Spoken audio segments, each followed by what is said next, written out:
வீடியோவில் வந்து நம்ம இன்றைக்கி ஒரு ட்ரேட் எடுத்திருக்கேன் நான். ஸோ இந்த ட்ரேடு வந்து பார்த்தீங்க அப்படின்னா நம்மளுடைய லைவ் ட்ரேடிங் தான், அதாவது நம்ம சொல்லிக் கொடுத்த ஸ்ட்ராட்டஜி தான். ஸோ அது மாதிரி தான் நான் எடுத்திருக்கேன். இன்றைக்கி வந்து ஒரு 6300 வந்து ப்ராஃபிட் எடுத்திருக்கேன்.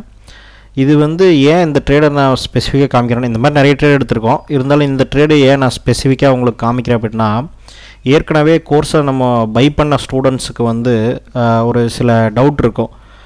அந்த டவுட் வந்து பார்த்தீங்க அப்படின்னா இந்த இடத்துல வந்து கிளியர் ஆகும். என்னென்னா, இப்போ வந்து இந்த ட்ரேடு வந்து நான் எங்கேருந்து எது வரைக்கும் நான் வந்து கேப்சர் பண்ணியிருக்கேன் அப்படின்னு கேட்டிங்கன்னா, ஜஸ்ட் வந்து இந்த இடத்துல நான் ட்ரேடு வந்து ஸ்டார்ட் பண்ணது அரவுண்ட் இந்த ஏரியா, சரிங்களா? இந்த ஏரியாவில் வந்து நான் ட்ரேடை ஸ்டார்ட் பண்ணது. ஸோ ஃபஸ்ட்டு ட்ரேடு வந்து லாஸ். ஸோ பார்த்தீங்கன்னா தெரியும், ஃபஸ்ட்டு ட்ரேடு வந்து 710 ரூபா ஏதோ சம்திங் லாஸ் ஆகிருக்கு. அதாவது புட் ஆப்ஷன் சைடு போயிருந்தேன், அதாவது செல் சைடு போயிருந்தேன். ஸோ ஆனால் மார்க்கெட் வந்து கம்ப்ளீட்டாக ரிவர்சல் ஆனதுனால இதே இடத்துல இன்னொரு ட்ரேட் எடுத்தேன். அதாவது நமக்கு ஸ்டாப் லாஸ் வந்து நம்ம வச்சுருப்போம் இந்த பேஸ்ட் ஆன் ஸ்ட்ராட்டஜி பொறுத்து. இதே இடத்துல நான் அகெயின் வந்து என்ன பண்ணியிருக்கேன் அப்படின்னா, திரும்பவும் வந்து இன்னொரு ட்ரேட் எடுத்திருக்கேன். ஸோ அந்த ட்ரேடை பொறுத்த வரைக்கும் என்ன பண்ணியிருக்கேன் அப்படின்னு கேட்டிங்கன்னா, இங்கிருந்து எக்ஸாக்டாக இது வரைக்கும் நான் கேப்சர் பண்ணியிருக்கேன். ஓகேங்களா? அதாவது இந்த இடத்துல தான் நான் செல் பண்ணேன், இந்த கேண்டலில் தான் நான் செல் பண்ணேன், பிரேக் அவுட் ஆகுதுன்னு சொல்லி. ஸோ இப்போது நீங்கள் வந்து பார்த்தீங்க அப்படின்னா, இங்கே செல் பண்ணியிருந்தாலும் உங்களுக்கு ப்ராஃபிட் கம்மியாக தான் இருந்திருக்கும், இங்கே செல் பண்ணியிருந்தாலும் ப்ராஃபிட் கம்மியாக தான் இருந்திருக்கும். ஸோ அதனால் இந்த ஸ்ட்ராட்டஜி, அதாவது ஆப்ஷன் பையிங், இது ஆப்ஷன் செல்லிங் கிடையாது, ஆப்ஷன் பையிங்.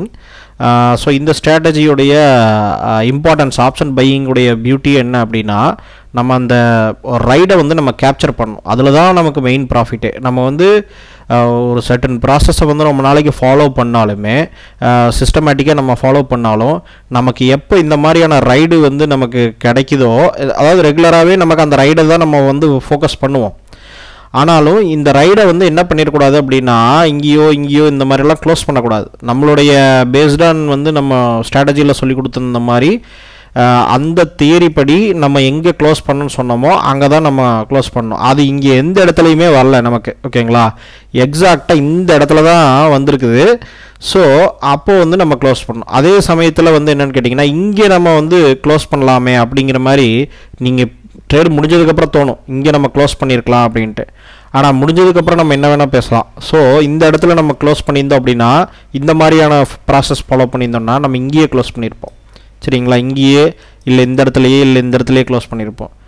ஸோ இந்த இடம் வரைக்கும் வந்திருக்க மாட்டோம். அதனால தான் வந்து என்னென்னா, அந்த ப்ராப்பர் ப்ராசஸை நீங்கள் ஃபாலோ பண்ணீங்க அப்படின்னா உங்களுக்கு வந்து இந்த மாதிரியான கேப்சரிங் வந்து மோஸ்ட் ஆஃப் த டைம் இந்த மாதிரி ரைடு வந்து கேப்சர் பண்ணுறது தான் இந்த ஸ்ட்ராட்டஜியே. ஆனால் வந்து இந்த மாதிரியான ரைடை வந்து பாதியில் கட் பண்ணக்கூடாது, சரிங்களா? கட் பண்ணியிருந்தேன் அப்படின்னா ஒரு சும்மா ஒரு 2000 3000 அந்த மாதிரி ப்ராஃபிட் தான் கிடச்சிருக்கும். நான் எவ்வளோ குவான்டிட்டி போட்டேன்னா, ஆப்ஷன் பையிங் தான் இது, 250 குவான்டிட்டி தான் போட்டேன். 250 குவான்டிட்டிக்கு வந்து பார்த்தீங்க அப்படின்னா எவ்வளோ பெரிய ரைடை நம்ம கேப்சர் பண்ணியிருக்கோம், சரிங்களா? அதனால தான் வந்து என்னென்னா, ட்ரேடிங்கிறது ஒரு ப்ராசஸ். அந்த ப்ராசஸை வந்து ஃபாலோ பண்ணணும். ரிஸ்க் மேனேஜ்மெண்ட்டு நீங்கள் ப்ராப்பராக பண்ணணும். ரிஸ்க் மேனேஜ்மெண்ட்டை நீங்கள் விட்டாச்சு அப்படின்னா ட்ரேடிங்கே வராதிங்க தயவு செஞ்சு. ஏன்னா கண்டிப்பாக காசெல்லாம் விட்டுட்டு போயிடுவீங்க ரிஸ்க் மேனேஜ்மெண்ட் இல்லை அப்படின்னா. ஸோ அதனால் ரிஸ்க் மேனேஜ்மெண்ட் தான் ஃபஸ்ட்டு ரூல்.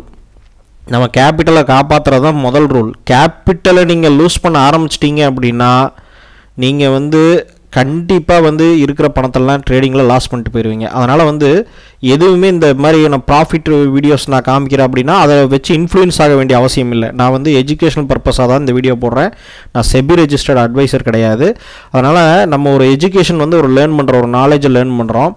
அந்த ப்ராசஸை மட்டும் நீங்கள் ஃபோக்கஸ் பண்ணுங்கள். நாலேஜை லேர்ன் பண்ணி அந்த நாலேஜிலிருந்து வரக்கூடிய ப்ராக்டிஸ், அந்த ப்ராக்டிஸ்லேருந்து வரக்கூடிய எக்ஸிக்யூஷன் தான் வந்து ரிசல்ட் கொடுக்குமே தவிர, ஸ்ட்ரைட்டாக வந்து நாலேஜ், அந்த நாலேஜ்லேருந்து அப்படியே ஜம்ப் பண்ணக்கூடாது. அதாவது ஸ்ட்ரைட்டாக கேபிட்டல்லேருந்தே ஜம்ப் பண்ணுவாங்க நிறைய பேர். அதாவது சும்மா காசு இருக்குது அப்படின்னா போட்டுட்டு அப்படியே ஜம்ப் பண்ணிங்க ப்ராஃபிட்டுக்கு அப்படின்னா கண்டிப்பாக வந்து அது பெரிய லெவலில் உங்களுக்கு சக்ஸஸ் ஆகாது.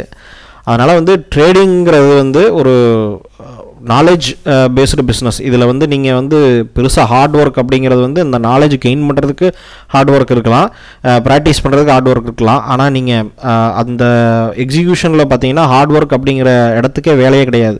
நீங்கள் இங்கே வந்து எந்த ஒர்க்கு ஒரு பட்டனை கிளிக் பண்ண போகிறீங்க, இன்னொரு பட்டனை கிளிக் பண்ண போகிறீங்க, அவ்வளோதான் நீங்கள் பண்ண போகிறீங்களே தவிர கம்ப்ளீட்லி டிசிஷன் மேக்கிங் ஜட்ஜ்மெண்ட் ப்ராசஸில் தான் நீங்கள் வந்து ட்ரேடிங் அப்படிங்கிறது இருக்குது. ஸோ அப்போ அந்த ப்ராசஸ் செட்டப்பு, அந்த ப்ராப்பரான ஃபோக்கஸ், அது எல்லாமே வந்து உங்களுக்கு இருக்கணும். இந்த ஸ்ட்ராட்டஜி என்ன ஸ்ட்ராட்டஜி அப்படிங்கிறத நான் சொல்கிறேன்.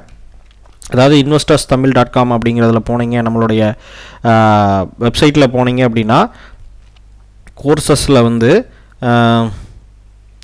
இன்ட்ராடே ஸ்ட்ராட்டஜி இதுதான் நான் இப்போ பேசிகிட்டு இருக்கேன். இந்த ட்ரேடிங் ஸ்ட்ராட்டஜியை தான் வந்து நான் உங்களுக்கு டீச் பண்ணியிருக்கேன். ஸோ ஒரு சில ஓப்பன் வீடியோஸ் இருக்கும், அதை நீங்கள் பார்த்தீங்கனாலே உங்களுக்கு புரியும். அதில் இந்த intraday trading psychology statistics mind செட்டுங்கிற வீடியோ வந்து கம்ப்ளீட்டாக பார்த்துருக்கேன். பார்த்தீங்கன்னா மட்டும்தான் உங்களுக்கு வந்து இது வந்து யாராக வேணால் பார்க்கலாம், யார் இருந்தாலும் ட்ரேடிங்கில் யார் இருந்தாலும் பார்க்கலாம். இது வந்து ஓப்பன் வீடியோ தான், இது வந்து சப்ஸ்கிரிப்ஷன் பண்ண வேண்டிய அவசியம் இல்லை. இதுவும் ஓப்பன் வீடியோ. ஸோ இந்த வீடியோ கண்டிப்பாக பாருங்கள். பார்த்தீங்கன்னா தான் உங்களுக்கு வந்து ஒரு நல்ல நாலேஜ் வந்து கிடைக்கும். ட்ரேடிங்னா என்ன அப்படிங்கிறதும் உங்களுக்கு தெளிவாக தெரியும். ஸோ இதை பார்த்துட்டு நீங்கள் வந்து உங்களுடைய ஓன் ஸ்ட்ராட்டஜியை கூட நீங்கள் பில்டு பண்ணுங்கள். Intraday trading psychology statistics mind set இதை பார்த்துட்டு நீங்கள் ஓன் ஸ்ட்ராட்டஜியை கூட நீங்கள் பில்டு பண்ணிங்கனாலும் கண்டிப்பாக உங்களுக்கு வந்து பெரிய லெவலில் உங்களுக்கு அது வந்து ஒரு பாசிட்டிவ் இம்பேக்ட் கொடுக்கும். ஸோ அதை வந்து டிசைட் பண்ணிங்க. ரெண்டாவது, இதில் ஒரு முக்கியமான ஒரு விஷயம் என்ன சொல்லணும் அப்படின்னு பார்த்தோன்னா, இந்த ஸ்ட்ராட்டஜியை பொறுத்த வரைக்கும் ப்ரீ டிஃபைன்டு மைண்ட் செட் வந்து வரக்கூடாது. அதாவது வந்து மார்க்கெட் ஓப்பன் ஆகிறதுக்கு முன்னாடியே மார்க்கெட் இப்படி தான் போகும் அப்படி தான் போகும் அப்படிங்கிற அந்த டெஃபினிஷன் வந்து நம்ம அந்த ப்ரீ ஜட்ஜ்மெண்ட் வந்து பண்ணக்கூடாது. அப்படி பண்ணிங்க அப்படின்னா கண்டிப்பாக வந்து இஷ்யூஸ் வரும். நான் ஏற்கனவே சொல்லியிருக்கேன், அதாவது கேப் அப் அப்படிங்கிற இடத்துல வந்து கேப் அப் இந்த இடத்துல பார்த்திங்கன்னா பயங்கரமான ஒரு கேப் அப் வந்து இன்றைக்கி மார்க்கெட்டு நடந்திருக்கு. கேப் ஃபில்லிங் மெக்கானிசம், அதாவது கேப் ஃபில்லிங்கிறது வந்து மார்க்கெட்டில் நடக்கிறதுக்கு வாய்ப்பு இருக்குது. ஆனால் இது வந்து ஃபுல்லாக கூட வரல, இவ்வளோ கேப் இருக்குது. ஸோ நான் ஏற்கனவே சொல்லியிருக்கேன், கேப் ஃபில்லிங்கிறது நடக்கும், ஆனால் இன்றைக்கே நடக்கணுன்ட்டு அவசியம் கிடையாது. ஓகேங்களா? மார்க்கெட்டுடைய மொமெண்டம் வந்து பாசிட்டிவாக இருக்கும்போது கேப் அப் ஃபில்லிங் வந்து நடக்கணும் அப்படின்ட்டு அவசியம் இல்லை. ஆனால் கேப் ஃபில்லிங்கிறது வந்து ஒரு சிஸ்டமேட்டிக் ப்ராசஸ், அது வந்து அடிக்கடி நடக்கும். ஆனால் வந்து இன்றைக்கே நடக்கும் அப்படின்னு நீங்கள் நினச்சிடக்கூடாது. அதனால தான் ப்ரீ டிஃபைன்டாக மைண்டில் கொண்டு வரக்கூடாது அப்படின்னு நான் சொல்கிறேன்.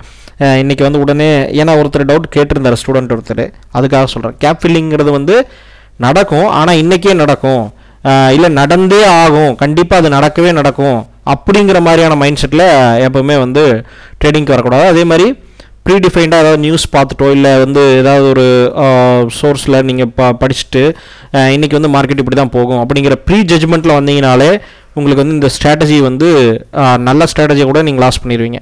சம்டைம்ஸ் ஒரு சில ஸ்ட்ராட்டஜிஸ்க்கு அது யூஸ் ஆகும், அது வேறு மாதிரியான ஸ்ட்ராட்டஜி. இப்போ எக்ஸாம்பிளுக்கு option selling strategy, option hedging strategy எடுத்துக்கிட்டிங்கன்னா, இப்போ இன்ட்ராடே இன்கம் ஸ்ட்ராட்டஜி இதெல்லாம் வந்து பார்த்தீங்க அப்படின்னா ஆப்ஷன் ஹெஜ்ஜிங் ஸ்ட்ராட்டஜி. அதுக்கடுத்து பார்த்தீங்கன்னா, ஆமாம், இது வந்து ஆப்ஷன் ஹெஜ்ஜிங் ஸ்ட்ராட்டஜி. இந்த மாதிரியான ஸ்ட்ராட்டஜியில் ப்ரீடிஃபைன்டு மைண்ட் செட் வந்து குளோபல் மார்க்கெட்டை நம்ம பார்க்குறது ஒரு சில இடத்துல வந்து நமக்கு ஓரளவுக்கு சூட்டபுளாக இருக்கும், நமக்கு வந்து அது யூஸ் ஆகும். ஒவ்வொரு ஸ்ட்ராட்டஜியோடைய ஒரு கெப்பாசிட்டியுமே ஒவ்வொரு மாதிரி இருக்கும். அதனால் வந்து எல்லா ஸ்ட்ராட்டஜியும் ஒரே பக்கெட்டுக்குள்ளே போட்டு நீங்கள் அடைக்க முடியாது, எல்லா ஸ்ட்ராட்டஜிக்கும் ஒரே மாதிரி மைண்ட் செட்டில் நீங்கள் ட்ரேட் பண்ண முடியாது. இந்த ஸ்ட்ராட்டஜியை பொறுத்த வரைக்கும் அந்த ரைடிங்கிறது ரொம்ப ரொம்ப இம்பார்ட்டண்ட். ஸ்டாப் லாஸுங்கிறது வந்து ஹிட்டானால் வெளியே வந்துடணும், ஆனால் வந்து அந்த ஸ்டாப் லாஸ் ஹிட் ஆகலைன்னா கண்டினியூஸாக ரைடு பண்ணிகிட்டே இருக்கணும். ஏன்னா மாதத்துக்கு வந்து பார்த்தீங்க அப்படின்னா உங்களுக்கு ஒரு 22 டேஸ் வந்து ட்ரேடிங் டேஸ் இருக்குது அப்படின்னா, அதில் ஒரு 20 ட்ரேடு நீங்கள், அதாவது 20 டேஸ் ட்ரேடிங் பண்ணுறீங்க அப்படின்னா கூட அதில் வந்து ஒரு 5 டேஸ் 6 டேஸ் அது எப்போ வரும்னு தெரியாது, ஆனால் இந்த மாதிரியான டைம் வரும். அப்போ பார்த்தீங்கன்னா கிட்டத்தட்ட பயங்கரமான ப்ராஃபிட் வரும். ஜூன் மாதத்தில் பார்த்தீங்கன்னா எனக்கு ஹையஸ்ட்டு ப்ராஃபிட்டே வந்து ஜூன் மாதத்தில் தான் வந்தது. அதுக்கு உண்டான வீடியோவோட நான் போட்டிருப்பேன் நினைக்கிறேன், நம்மளுடைய இதில் அனலைஸ் பண்ணி போட்டிருப்பேன், அதோடைய ப்ராஃபிட் லாஸ் இதெல்லாம் போட்டிருப்பேன் நான். பார்த்தீங்கன்னா 1.5 lakhs, அந்த 1.5 lakhஸில் கிட்டத்தட்ட பார்த்தீங்கன்னா நெட் ப்ராஃபிட்டே 1.5 lakhs ப்ரோக்கரேஜ் எல்லாம் இல்லாமல் நான் சொல்கிறேன், அந்த ஒரு மாதத்தில் மட்டும், ஜூன் மாதத்தில் 2023. இப்போ என்னென்னா அந்த மாதிரியான ட்ரேடு எப்படி நடந்தது, அந்த ப்ராஃபிட் லாஸ் ஸ்டேட்மெண்ட்டை கம்ப்ளீட்டாக அனலைஸ் பண்ணி பார்த்தோம்னா, நான் ஏற்கனவே போட்டிருக்கேன்னு நினைக்கிறேன், மேபி இந்த இதுலேயே போட்டிருப்பேன், இந்த வீடியோலேயே நான் போட்டிருப்பேன். இதை கூட பாருங்கள், அந்த கோர்ஸில் வந்து இதில் வந்து அந்த சைக்காலஜி ஸ்டாட்டிஸ்டிக்ஸ் மைண்ட் செட்லேயே நான் அந்த இதை போட்டிருக்கேன் நான். ஓகே, இந்த வீடியோலேயே நான் போட்டிருக்கேன், அதை பார்த்தீங்கன்னா தெரியும். இந்த வீடியோ வந்து யார் வேணால் பார்க்கலாம், ஜஸ்ட் ஓப்பன் பண்ணிங்கனாலும் ஓப்பன் ஆகிரும், சப்ஸ்கிரைப் பண்ண வேண்டிய அவசியம் இல்லை. இதெல்லாம் தான் மற்ற ஃபுல் ஸ்ட்ராட்டஜி ஃபுல் கோர்ஸ் பார்க்குறது தான் சப்ஸ்கிரைப் பண்ணணும்.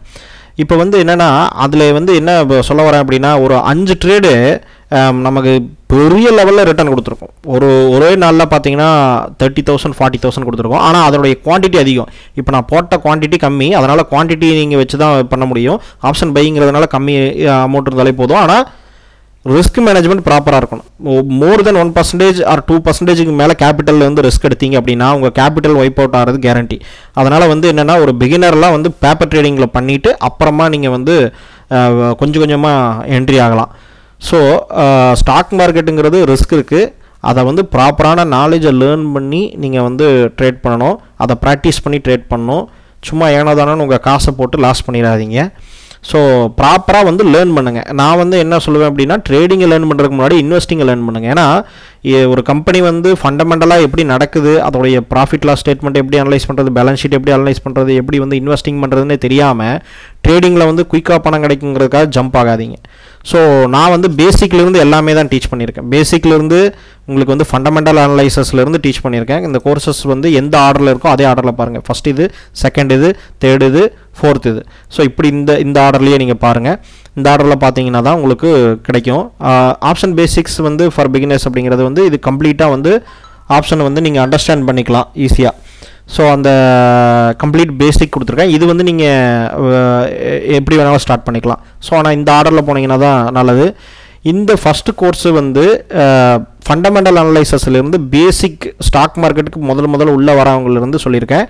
சப்ஸ்கிரிப்ஷனை பொறுத்த வரைக்கும் நீங்கள் சப்ஸ்கிரிப்ஷன் பண்ணிங்க அப்படின்னா எல்லா கோர்ஸும் நீங்கள் பார்த்துக்கலாம். ஃப்யூச்சரில் இன்னும் கோர்ஸ் போட போகிறேன், க்ரியேட் பண்ணிகிட்டு இருக்கேன் நான்.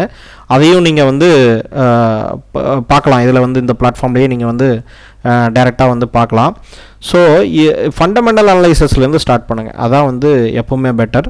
ஸோ இதில் வந்து முக்கியமான ஒரு பாயிண்ட், நம்ம ஏற்கனவே கோர்ஸ் ஸ்டூடெண்ட்ஸ்க்கு வந்து அந்த இன்ட்ராடே ஸ்ட்ராட்டஜி பண்ணுற ஸ்டூடெண்ட்ஸ்க்கு வந்து நான் என்ன சொல்லியிருக்கேன் அப்படின்னா இந்த ஸ்ட்ராட்டஜியை பொறுத்த வரைக்கும் ப்ரீ டிஃபைன்டு மைண்ட் செட் வந்து பண்ணக்கூடாது. அதாவது மார்க்கெட் இப்படி தான் போகும் அப்படி தான் போகுங்கிறது முன்னாடியே டிசைட் பண்ணக்கூடாது. அதுதான் வந்து ரொம்ப முக்கியம். அந்த டிசைட் பண்ணாமல் இருந்தீங்கனாலே உங்களுக்கு வந்து இதில் வந்து மேக்ஸிமம் வந்து பாசிட்டிவ் இம்பேக்ட் கிடைக்கும். ரெண்டாவது வந்து பார்த்தீங்க அப்படின்னா முக்கியமாக வந்து இந்த ரைடிங்கிற கேப்சர், இந்த ரைடிங் வந்து லாங் ரைடிங் கேப்சர் வந்து ஸ்டாப் லாஸ் வந்து நம்ம வந்து ஹிட்டான வெளியே வந்துடணும். அதே டைம் ஹிட் ஆகலை அப்படின்னா ரைடு பண்ணிகிட்டே இருக்கணும் அந்த ட்ரெண்டை. ஸோ அது ரொம்ப இம்பார்ட்டன்ட். ஸோ இந்த விஷயங்களை வந்து நீங்கள் மைண்டில் வச்சுக்கோங்க. அப்போ தான் வந்து நீங்கள் சக்ஸஸ் பண்ண முடியும்.